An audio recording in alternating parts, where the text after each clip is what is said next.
जहाँ आस्था हो, संस्कृति हो और लोक भावना का समर्पण हो, वहाँ जन्म लेता है एक ऐसा उत्सव जो समाज की आत्मा का प्रतीक बन जाता है। स्वागत है आपका सच्ची आवाज़ में।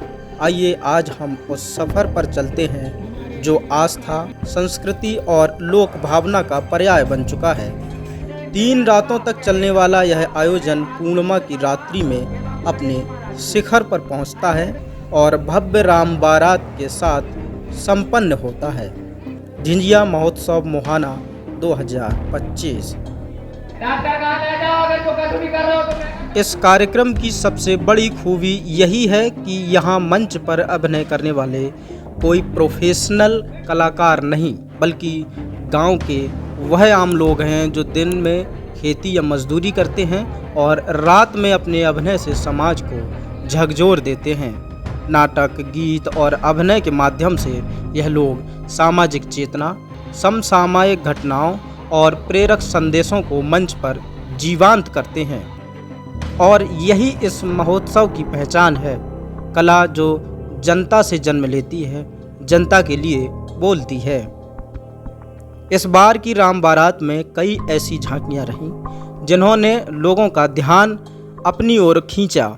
सबसे ज़्यादा चर्चा में रही समाजवादी पार्टी का प्रतिनिधित्व करने वाली झांकी, जहां एक तरफ सपा समर्थकों ने इस झांकी की जमकर वाहवाही की, वहीं भाजपा समर्थकों ने इस पर विरोध दर्ज कराया। लोगों ने संविधान निर्माता डॉक्टर भीमराव अंबेडकर की झांकी को गहरी श्रद्धा और सम्मान के साथ देखा। यह झांकी न केवल बाबा साहब के विचारों को प्रस्तुत करती थी, बल्कि यह भी याद दिला रही थी कि संविधान ही वह ताकत है जो समाज को जोड़ता है। इस साल की झांकियों में महाभारत के दृश्यों ने दर्शकों को स्तब्ध कर दिया।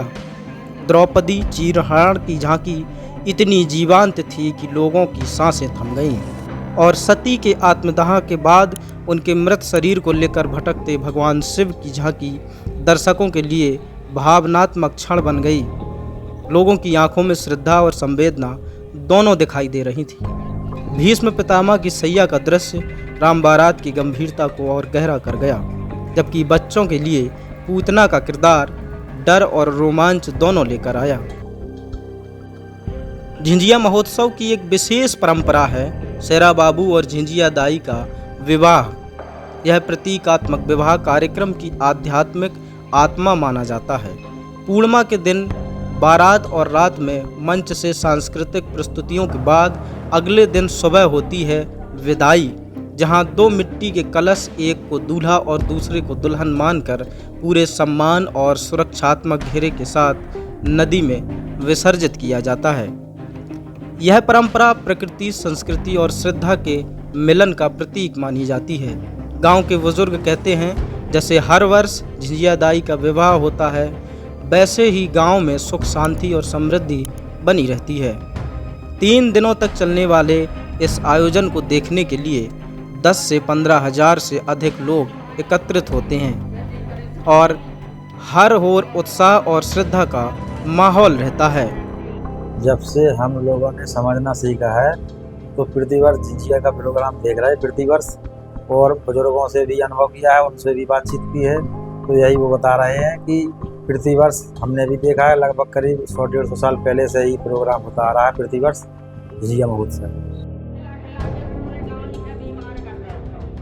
गांव के बुजुर्गों की माने तो यह आयोजन देश की आज़ादी से पहले से चलता आ रहा है। अब यह केवल एक कार्यक्रम नहीं, बल्कि मोहाना गांव की सांस्कृतिक धरोहर बन चुका है। झिंझिया महोत्सव यह सिखाता है कि असल संस्कृति शहरों के मंचों पर नहीं, बल्कि गांव की गलियों में, लोक गीतों में और जन भावना में जीवित है। मोहाना का यह उत्सव केवल परंपरा नहीं, बल्कि पीढ़ियों से चलती आ रही लोक संस्कृति की अमर गाथा है। क्या आपके यहाँ भी झिंझिया का आयोजन किया जाता है? हमें कमेंट करके ज़रूर बताएं। देखते रहें सच्ची आवाज़। शुक्रिया।